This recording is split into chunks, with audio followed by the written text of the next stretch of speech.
अनाथ 5 बहनें। बहुत समय पहले की बात है। एक गांव में बिमला नाम की एक औरत रहती थी। बिमला की 4 बेटियां थी और वह 5वीं बार गर्भवती थी, क्योंकि बिमला की सास और उसके पति को एक बेटा चाहिए था। बिमला की सास उस पर बहुत अत्याचार करती थी। गर्भवती होने के बाद भी उसकी सास उससे बहुत काम करवाया करती थी। बिमला को जरा भी आराम करने नहीं देती थी। ऐसे ही एक दिन जब बिमला काम कर रही होती है तो उसकी सास उसके पास जाकर बोलती है, अरे कलमुही, सारा दिन एक ही काम को करने में लगा देगी क्या? बाकी का काम कब करेगी? फिर बिमला बोलती है, माँ जी, आज मेरी तबीयत थोड़ी ठीक नहीं लग रही है, इसलिए समय लग रहा है। फिर उसकी सास बोलती है, जब देखो तब खाली बहाने बनाती रहती है। अरे, जब तुझसे काम नहीं होता तो तू अपनी 4 बेटियों को काम क्यों नहीं करने देती है? सारा दिन तेरी चारों महारानियां बस बैठी रहती हैं। एक तो तूने 4 बोझ को मेरे सर पर लाद दिया है और उन्हें कुछ करने भी नहीं देती है। फिर बिमला बोलती है, नहीं नहीं माँ, अभी वह छोटी हैं और वह काम नहीं कर सकती है, उनकी पढ़ाई खराब होगी। मैं ही जल्दी जल्दी सारा काम कर लेती हूँ, आप उन्हें कुछ न कहें, उन्हें पढ़ने दे। हाँ, तूने तो घर में महारानियों को जन्म दिया है, ना जाने क्यों इतना पढ़ा रही है।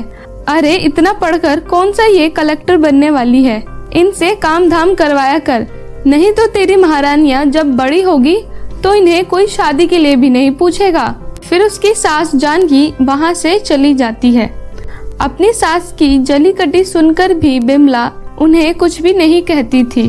वह चुपचाप बस उनकी बातों को सुन लिया करती थी और सारा दिन अपना काम किया करती थी। बिमला का पति हेमंत भी अपनी बेटियों से प्यार नहीं करता था।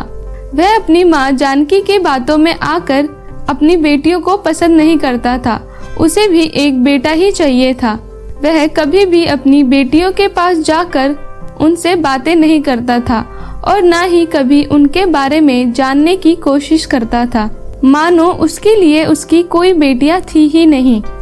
ऐसे ही एक दिन हेमंत जब घर आता है तो उसे देखकर उसकी सबसे छोटी बेटी उसके पास आ जाती है और बोलती है, अरे पापा, आप कैसे हो? आपको पता है, आज मैं क्लास में फर्स्ट आई हूँ। अपनी छोटी बेटी की बातों को नजरअंदाज करते हुए हेमंत अपनी पत्नी बिमला से बोलता है, तुझे कितनी बार मना किया है कि इन लड़कियों को मेरे सामने मत लाया कर। इनका शक्ल देख के मेरा खून खौलता है। जब देखो पापा पापा करके सामने आ जाती है मेरे। अपनी पति की बातों को सुनकर बिमला बोलती है, माफ कीजिएगा, ये अभी नादान है, इसलिए आ जाती है। आप परेशान मत होइए, मैं इसे समझा दूंगी कि वह आपके पास ना जाए। फिर हेमंत वहाँ से चला जाता है। हेमंत के जाने के बाद बिमला अपनी छोटी बेटी पीहू को बोलती है, पीहू, मैंने बोला है ना कि तू अपनी बहनों के सिवाय घर में किसी के पास मत जाया कर और ना ही किसी से बात करने की कोशिश किया कर। तुम्हारे पापा को तुमसे बात करना अच्छा नहीं लगता, तुम उनसे बात करने की कोशिश मत किया करो। फिर पीहू बोलती है, पर क्यों माँ, मेरी क्लास के सभी बच्चों के पापा तो उनसे बहुत प्यार करते हैं, हमेशा उन्हें स्कूल छोड़ने आते हैं और उन्हें घुमाने भी ले जाया करते हैं, पर हमारे पापा तो हमसे बात ही नहीं करते। मुझे भी उनसे बात करने का मन करता है, उनके साथ खेलने और घूमने का मन करता है, जैसे बाकी बच्चे अपने पापा के साथ करते हैं। इतना बोलकर पीहू उदास हो जाती है। पीहू अभी बहुत छोटी थी, उसे कुछ समझ नहीं आता था। वह तो बस अपने पापा के साथ बातें करना चाहती थी और उनके साथ खेलना चाहती थी।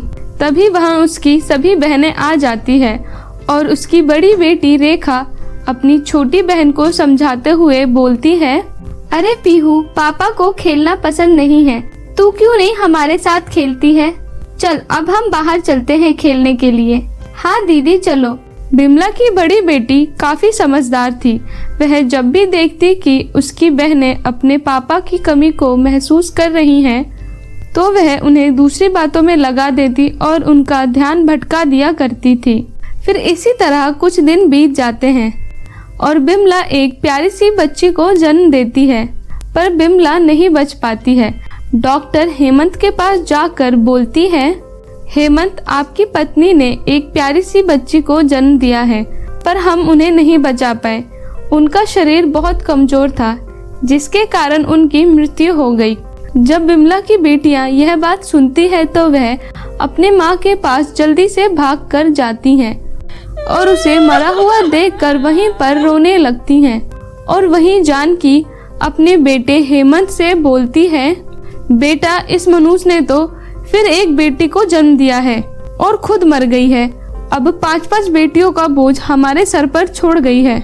अब हम इन 5 बोझों को कहाँ ढोते फिरेंगे। मेरी बात मान तो इन्हें यहीं छोड़कर हम घर चले जाते हैं। उन 5 का बोझ कौन ढोएगा? अरे अभी तो तू कितना जवान है, तेरी तो दोबारा शादी भी हो सकती है। चल तू घर चल मेरे साथ, मैं तेरी शादी एक बहुत ही सुंदर लड़की से करवा दूंगी। फिर हेमंत बोलता है, हाँ माँ, आप सही कह रही हो। फिर हेमंत और उसकी माँ उन बच्चियों को वहाँ पर छोड़कर घर चली जाती हैं। फिर वह सब जब बाहर आती हैं तो वह देखती है कि उनके पापा और दादी वहाँ नहीं हैं। तो उनकी बड़ी बहन बोलती है, अरे पिताजी और दादी कहाँ चली गई? वह सब इधर उधर देखती हैं, पर उन्हें उन दोनों में से कोई नहीं मिलता। फिर रेखा बोलती है, चलो हम घर चल के देखते हैं, कहीं वह दोनों घर तो नहीं चले गए। फिर वह सब घर जाती हैं, पर उनकी दादी उन्हें घर में घुसने नहीं देती और बोलती है, अरे कहाँ घुसी आ रही हो तुम सब? अब तुम्हारा इस घर में कोई नहीं है। एक तुम्हारी माँ थी जो अब मर गई है, तो अब तुम्हारा इस घर में कोई नहीं रहता। चलो निकल जाओ तुम सब यहाँ से और दोबारा अपनी शक्ल मत दिखाना। अपनी दादी की यह बात सुनकर रेखा बोलती है, दादी हमारे साथ ऐसा मत करो, हम कहाँ जाएंगे? अभी अभी छोटी हुई है, उसे भूख भी लगी है, उसे हम क्या पिलाएंगे? हमारे पास कुछ भी नहीं है। और मेरी बाकी बहनें कैसी रहेंगी? आप हम पर दया करो, प्लीज हमें घर से मत निकालो। हम इस घर में नौकरों की तरह रह लेंगे, पर आप हमें इस घर से मत निकालो। फिर उनकी दादी बोलती है, अरे जाकर इन्हें कहीं कुएं में धकेल दे, मुझे क्या बोल रही है? तेरी माँ ने ही इन बोझों को पैदा किया है। रेखा बहुत बोलती है कि उन्हें घर से ना निकाले, पर उनकी दादी उनकी एक भी नहीं सुनती और उन्हें घर से निकाल देती है। अब वह 5 बहनें अनाथ और बेसहारा हो गई थी। उनकी दादी ने तो उन्हें घर से निकाल दिया था। अब उनके पास ना तो कुछ खाने पीने को था और ना ही कहीं रहने की कोई जगह। वह सब बहुत भटकती हैं, पर उन्हें कोई सहारा नहीं मिलता। आखिरकार वह सब थक कर एक मंदिर के आगे जाकर बैठ जाती हैं। उनकी सबसे छोटी बहन भूख से बस रोती ही जा रही थी, जिसे देखकर उन बहनों में से एक बोलती है, दीदी अगर छोटी इसी तरह ज्यादा देर भूखी रहेगी तो वह बीमार हो जाएगी। फिर रेखा बोलती है, हाँ नेहा, पर हम कर भी क्या सकते हैं? हमारे पास तो दूध भी नहीं है इसे पिलाने के लिए। जब ये सारी बहनें बातें कर रही होती हैं तो वहीं खड़ी एक दंपति राजेश और मीना उनकी बातें सुन रहे होते हैं। उनका कोई बच्चा नहीं था। वह अक्सर मंदिर में अपने बच्चे के लिए मन्नत मांगने आया करते थे और उस दिन भी वह मंदिर आए थे। और उन बहनों की बातों को सुनकर मीना अपने पति राजेश से बोलती है, लगता है ये बच्चे भूखे हैं, हमें इन्हें कुछ खिलाना चाहिए, चलो इनके पास चलते हैं। फिर वह दोनों उन बहनों के पास जाते हैं और मीना बोलती है, बेटा तुम सब यहाँ इस हालत में क्यों बैठे हो? फिर रेखा उन्हें बताती है, आंटी जी हमारी माँ का देहांत हो गया है और हमारी दादी और पिताजी ने हमें घर से धक्के मार के निकाल दिया है, तो हम सब यूं भटकते हुए यहाँ मंदिर पर आ गए। उनकी बातें सुनकर मीना के आंखों में आंसू आ जाता है। फिर वह बोलती है, तुम सब यहीं रुको, मैं अभी तुम्हारे लिए खाना ले आती हूँ।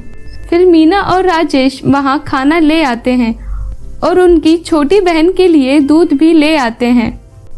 मीना उन्हें खाना खिलाती है और उनकी छोटी बहन को गोद में लेकर दूध पिला देती है। जब मीना उनकी छोटी बहन को दूध पिला देती है तो वह बच्ची उसके गोद में ही दूध पीकर सो जाती है।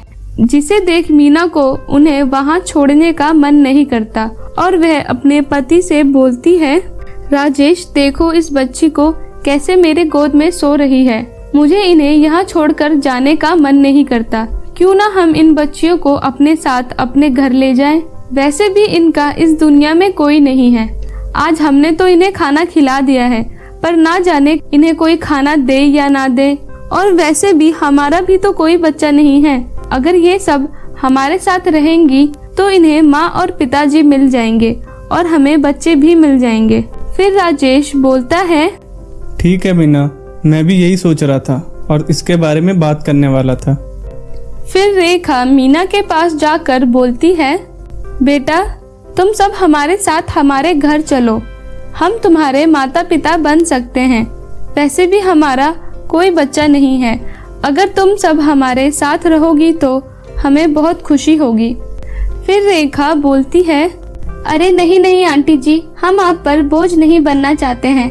हमारे खुद के पिताजी और दादी ने हमें घर से निकाल दिया, तो हम आप पर बोझ कैसे बन सकते हैं।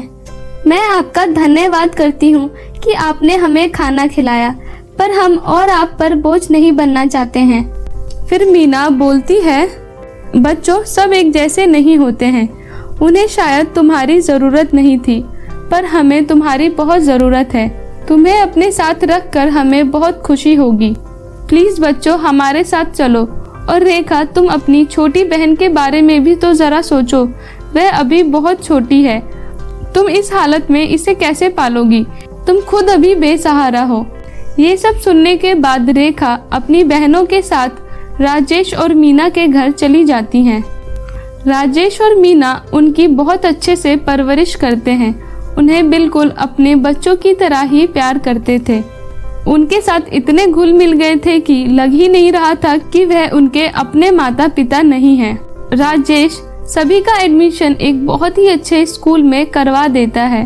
फिर वह सारी बहनें उनके साथ खुशी खुशी रहने लगती हैं।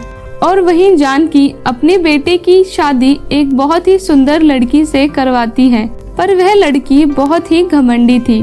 वह उनकी बिल्कुल भी आदर नहीं करती थी और पूरे दिन घर में बस आराम फरमाती रहती थी। फिर एक दिन जानकी उसके पास जाकर बोलती है, अरे बेटा मुझे भूख लगी है, तू कुछ खाने के लिए क्यों नहीं बना देती है। फिर वह बोलती है, क्या बोला बुढ़िया, अगर तुझे भूख लगी है तो जाकर खाना बना, खुद खा। और तू घर में पूरे दिन करती ही क्या है, बस पड़ी पड़ी ठूसती ही रहती है। जा यहाँ से, जाकर खुद बना ले, समझी। और हाथ पैर हिला लिया कर, घर में जाकर सफाई कर। और इतने कपड़े पड़े हैं, जा उन्हें धो ले। जब देखो तब मुंह उठाए आ जाती है, खाना खिला दो खाना खिला दो।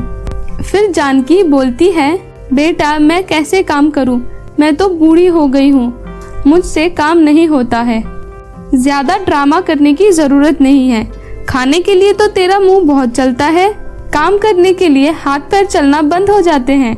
अपनी बहू की यह सब बातें सुनकर जानकी अपने बेटे से बोलती है, बेटा तू इसे कुछ बोल क्यों नहीं रहा है, ये मुझे कितना भला बुरा बोल रही है। अरे माँ, आप भी तो खाली घर में बैठी रहती हो, एक अपने लिए ही तो खाना बनाना है, इतना तो आप खुद भी कर सकती हो। अपनी बेटे की यह बात सुनकर जानकी को बहुत धक्का लगता है और उसे बिमला की याद आती है कि वह कितनी अच्छी थी। उसने उससे कभी भी ऊंची आवाज में बात भी नहीं की थी। वह उसे कितना भला बुरा सुना दिया करती थी, पर वह एक चू भी नहीं बोलती थी। जब उस पे बीती तो उसे एहसास हुआ कि उसने बिमला के साथ कितना दुर्व्यवहार किया था, जिसका उसे बहुत अफसोस होता है। तो मेरे प्यारे दोस्तों, कैसी लगी आपको हमारी ये कहानी? प्लीज कमेंट करके जरूर बताएं और इसे अपने दोस्तों के साथ भी जरूर शेयर करें। और हाँ दोस्तों, अगर आपने अभी तक हमारे इस चैनल को सब्सक्राइब नहीं किया है तो प्लीज नीचे लाल बटन दबाकर अभी सब्सक्राइब कर लें। तो मिलती हूँ आपको किसी नई कहानी के साथ, तब तक अपना ध्यान रखें। Ta-ta, bye bye.